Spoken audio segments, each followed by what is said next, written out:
Hey, welcome to the Explainer. Today, we're going to dig into a word that's absolutely central to understanding life on Earth: population. Now, you might think you know what it means, but in ecology, it's so much more than just a number. It's a living, breathing system with its own set of rules. So let's jump right in. All right, so to get our heads in the right space, here's a little puzzle for you. What on earth do cormorants hanging out in a wetland, a bunch of rats in an old abandoned building, and bacteria growing in a petri dish, what do they all have in common? I mean, they seem totally different, right? But to an ecologist, there's one key thing that ties them all together. Any ideas? If you guessed that they're all populations, you nailed it. And that one simple idea, it's basically the foundation of ecology. It's the thread that connects everything from genetics all the way up to the grand story of evolution. So, what actually makes a group of living things a population? Well, for starters, it's because in the world of ecology, a population isn't just a random crowd of things. It's a really structured, dynamic group that plays by its own set of rules. Okay, so let's unpack that official scientific definition because it's got a few key ingredients. First, they have to be the same species. Second, they're living in a defined geographical area, so think like a specific forest, not the entire continent. And third, and this is super important, they interact. They're sharing the same resources, they're competing with each other, and crucially, they have the potential to interbreed. And this is where the whole idea really clicks and comes alive. See, a population has certain characteristics, certain properties that no single individual within it has. It's kind of like they have their own vital signs, not for a single person, but for the entire group. And this slide really highlights that huge conceptual leap. Think about it. An individual has a birth and a death, right? One of each. But a population, it has birth rates and death rates. An individual is either male or female. A population has a sex ratio. You see the shift? We're moving from thinking about single events to these big group-level patterns, rates and ratios. And that shift is pretty much the entire game in population ecology. So let's talk about that for a second. What exactly is a birth rate? Because it's not just about counting newborns. It's actually a measure of how many new individuals are being produced per member of the group that's already there. Let's use an example to make that super clear. Okay, so just imagine a pond, and in this pond, we've got 20 lotus plants. That's our starting point, our initial population. Now, over the course of 1 year, through reproduction, 8 new lotus plants are added to that pond. Pretty straightforward. Okay, so to figure out the birth rate, we don't just stop and say, great, 8 new plants. We have to calculate the per capita rate. We take those 8 new plants and divide them by the original 20. That gives us 0.4 offspring per lotus per year. And that number, that is the really powerful metric. It's not just a count, it tells you the reproductive speed of the whole population. Another one of those crucial vital signs is the age pyramid. You can think of it like a snapshot of the population's future. If you see a pyramid with a really wide base, meaning lots and lots of young individuals, you're almost certainly looking at a growing population. If it looks more like a column, kind of rectangular, things are stable. But if that base is narrow and there aren't many young ones coming up, that's a huge warning sign that the population is in decline. All right, so we've got a handle on what a population is and what its vital signs are. But that brings up a really practical question. How do ecologists even measure its most basic feature, its size? I mean, how in the world do you count something that's always moving or hiding or just impossible to see all at once? Well, that measurement is called population density, and you'll often see it represented by the letter N. It's really the core number that tells you if a population is doing well, just holding steady, or in deep trouble. But here's the catch. Getting that number is almost never as easy as it sounds. Yeah, exactly. I mean, how do you actually count every single fish in a lake or every single tiger in a huge wildlife reserve? The simple answer is you don't. You can't, right? For so many species, a complete head count is just completely impossible or would take forever. So ecologists have had to get really, really clever. And this is where the real detective work of ecology comes in. Instead of trying for a direct count, they use proxies, stand-ins basically. So for something huge like a banyan tree, its percent cover is way more useful than just counting it as 1. For fish, the number you catch per trap gives you a really solid idea of the relative density. And for super elusive animals like tigers, they rely on indirect signs, like counting their paw prints, their pug marks, or even their poop, Okay, so we know what a population is, and we've got some clever ways to measure it. Now we can get to the final and maybe the most exciting piece of the puzzle, the universal equation, the code that dictates how and why a population's size changes over time. It turns out that the density of any population, whether it's booming or shrinking, is really just the result of a simple tug of war. There are two forces pulling in one direction, adding individuals, and two forces pulling in the other, removing them. And here they are, the four big players. On the plus side, the things that make a population grow, you've got natality, which is just the fancy scientific word for births, and immigration, which is new individuals moving into the area. And on the minus side, you've got mortality, which is deaths, and emigration, which is individuals moving out and leaving the area. So you take these four forces, the additions and the subtractions, and they all combine into one surprisingly elegant equation that pretty much governs the fate of any population on this planet, from the smallest bacteria to the biggest blue whales. And it all boils down to this. The population size at some point in the future is just the population size right now, plus everyone who comes in, minus everyone who leaves. Or, to put it a little more formally, the future population size equals the current size, plus all the births and all the immigrants, minus all the deaths and all the emigrants. That's it. Every single boom and bust of a population, deep down, comes down to this simple fundamental balance. So there you have it. We've got the definition, we've got the vital signs, and now we have the master equation. We've basically cracked the code that drives population change. But what happens when that simple math crashes into the messy reality of the real world? What happens when resources like food and space start to run out? What happens when a population's growth is no longer a free-for-all? Well, that is the next giant piece of this incredible puzzle. You know, every single living thing on this planet, from the tiniest microbe to the biggest blue whale, plays by a set of rules that governs how they grow in number. Today, we're going to break down those rules, and it all starts with a puzzle that even had Charles Darwin scratching his head. So let's start with this really powerful observation from Darwin. He looked at elephants, which breed incredibly slowly, and realized that even they had the potential to completely cover the Earth with their descendants. So the big question is, why haven't they? Why isn't our planet just shoulder to shoulder with elephants?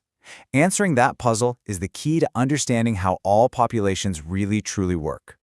To get to that answer, first we have to imagine a kind of perfect world, a world with no limits at all, where a population can really show us what it's capable of. This is the story of the growth explosion. This kind of runaway growth is called exponential growth. It's what happens when a species has everything it could possibly want. Unlimited food, endless space, zero predators. Honestly, it's the biological version of flooring the gas pedal with no speed limit and an open road ahead. So what's the engine driving this whole explosion? Well, it comes down to one crucial little variable that ecologists call R, the intrinsic rate of natural increase. Just think of R as a species' built-in superpower, its raw potential to multiply when everything is perfect. A Norway rat has an R of 0.015, a flower beetle has one of 0.12. Every species has its own number. Now here's the cool part. When you actually map this growth out over time, it doesn't make a straight line. Nope. You get this very distinct J-shaped curve. It starts out super slow, almost flat, and then whoosh, it just rockets straight up.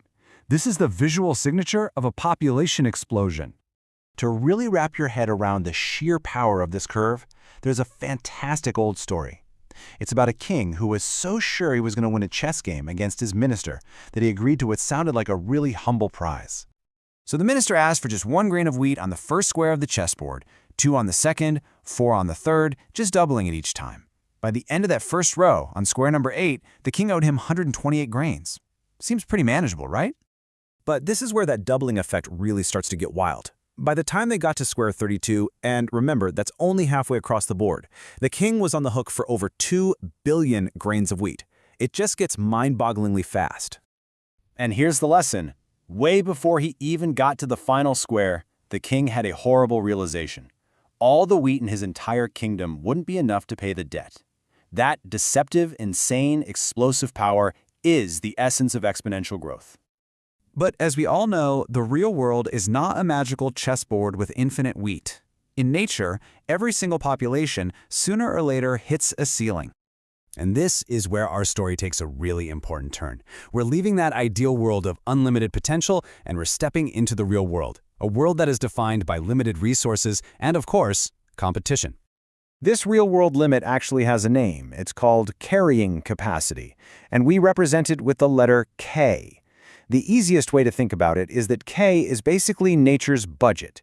It's the absolute max number of individuals that a specific environment can handle over the long haul.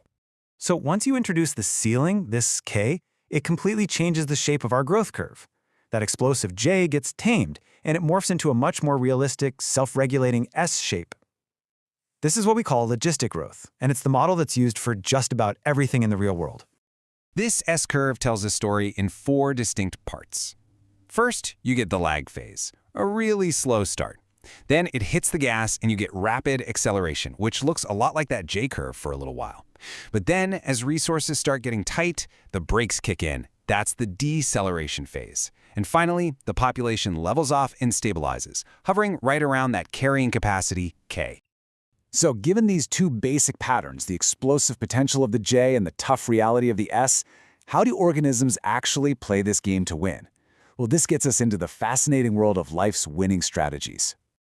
Okay, so the ultimate goal, in Darwinian terms, is to maximize what we call reproductive fitness.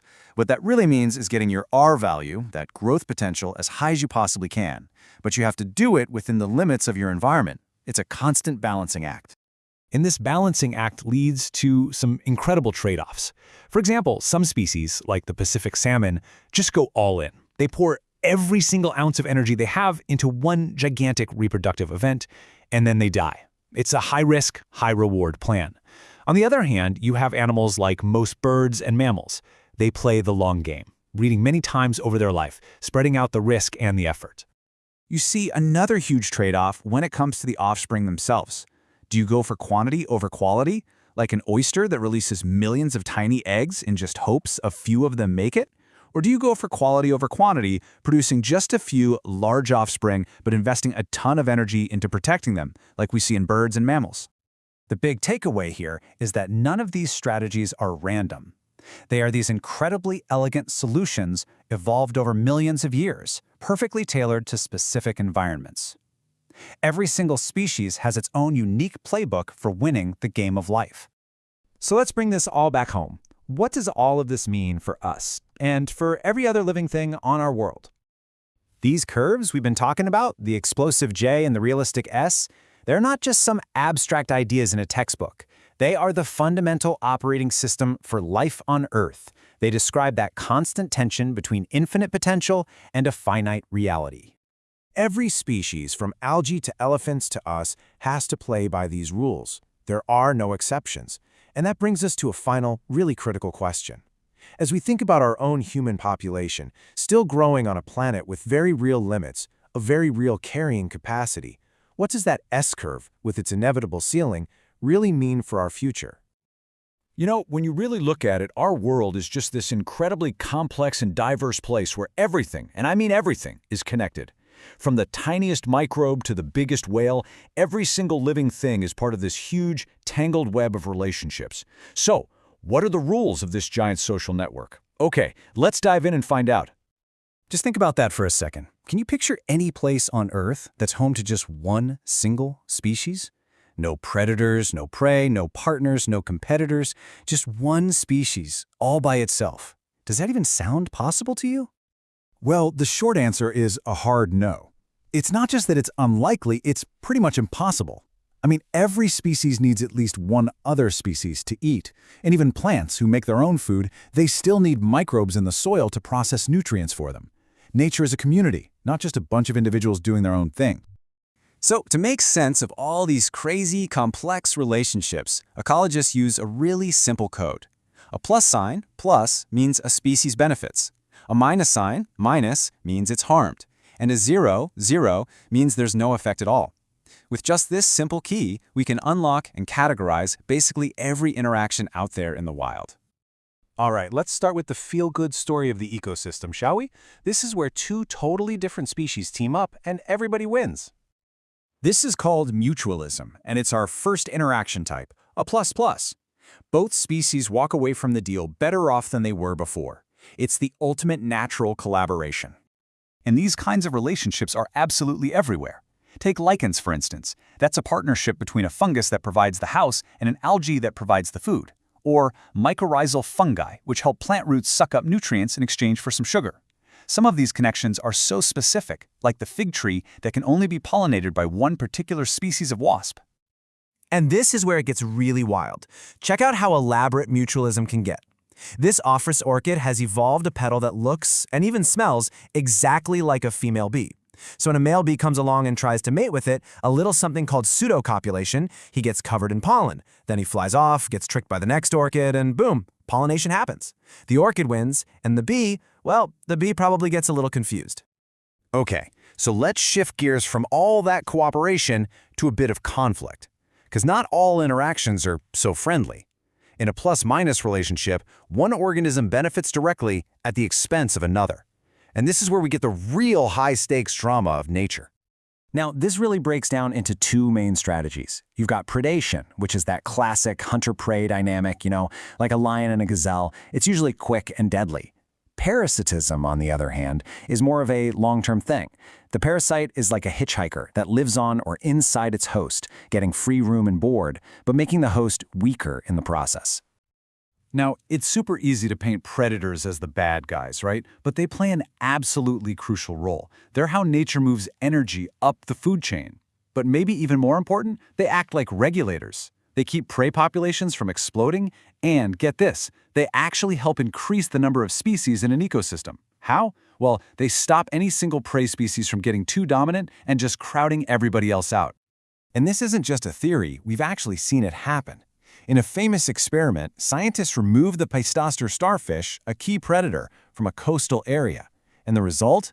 Within a year, the number of species there plummeted from over 15 down to less than 5. Without that starfish to keep things in balance, the whole community just collapsed. It goes to show you, predators can be the key to diversity. Of course, prey are not just sitting around waiting to be eaten. They are fighting back in this evolutionary arms race. They've developed some incredible defenses. Insects using camouflage to just vanish. The monarch butterfly becoming poisonous because of the toxic weeds it eats as a caterpillar. And plants using physical weapons like thorns or chemical ones like caffeine to ward off herbivores. Parasites have their own set of amazing, slightly creepy adaptations. Many are host-specific, which means they literally co-evolve right alongside their host. They grow suckers to hang on, they often ditch unnecessary body parts like digestive systems, and they reproduce like crazy to make sure their offspring can find a new home. One of the most mind-blowing examples is something called brood parasitism. The cuckoo bird, for example, doesn't even bother building its own nest. Instead, it lays its eggs in a crow's nest. And over time, the cuckoo egg has evolved to mimic the crow's eggs in size and color, totally fooling the crow into hatching and raising the cuckoo chick as its own. It's a brilliant, if not a little sneaky, survival strategy. So we've seen a win-win and a win-lose. But what happens when two species are fighting over the exact same limited resource? Well, that's competition, and in this scenario, it's a lose-lose. Both species are harmed because they're wasting energy and taking risks they wouldn't have to otherwise. This leads us to a really crucial ecological rule, the competitive exclusion principle. Basically, it says there can be only one. If two species are competing for the exact same thing, and that thing is in short supply, they can't live together forever. Sooner or later, the better competitor will win out, and the loser gets kicked out. That sounds pretty harsh, doesn't it? Survival of the fittest, winner takes all. But is that always how it goes down in the real world? Is nature really that ruthless all the time? Or is there another way? Well, it turns out nature is way more clever than that. Instead of fighting to the death, a lot of species evolve a totally different strategy. They just avoid the competition. They figure out ways to share, and this is a mechanism we call resource partitioning.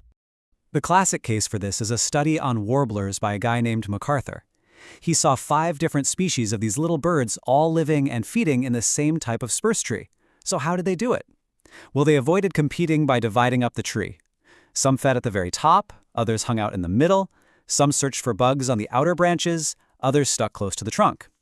They literally partitioned the resource, which allowed all 5 species to coexist peacefully. Okay, finally, we have the most subtle interactions of all. These are the one-sided relationships where one species is affected, but the other one doesn't even notice anything is happening. First up is commensalism. This is a +0 interaction. So one species gets a clear benefit, while the other is completely neutral. It doesn't gain anything, but it doesn't lose anything either. It's basically the ecological version of being a bystander. And you can see this stuff everywhere. An orchid grows on a mango tree just to get higher up and catch some sunlight. Barnacles hitch a ride on a whale, getting a mobile home and a constant stream of food. Cattle egrets follow grazing cattle around to easily snack on all the insects the cattle stir up. In every single one of these cases, one species benefits, and the other could not care less. And the flip side of that is an interaction called amensalism, which is a -0.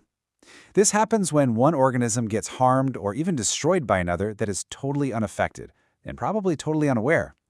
The classic example is a big animal like an elephant just walking through the forest and trampling plants or insects. The elephant has no idea, but for that little ant, it's a total disaster. So, after going through all of these natural contracts, the mutualism, the predation, competition, commensalism, it leaves us with one last and pretty important question to chew on. When you think about our own species' impact on the planet, which of these interactions do you think best describes our role in nature's giant interconnected network?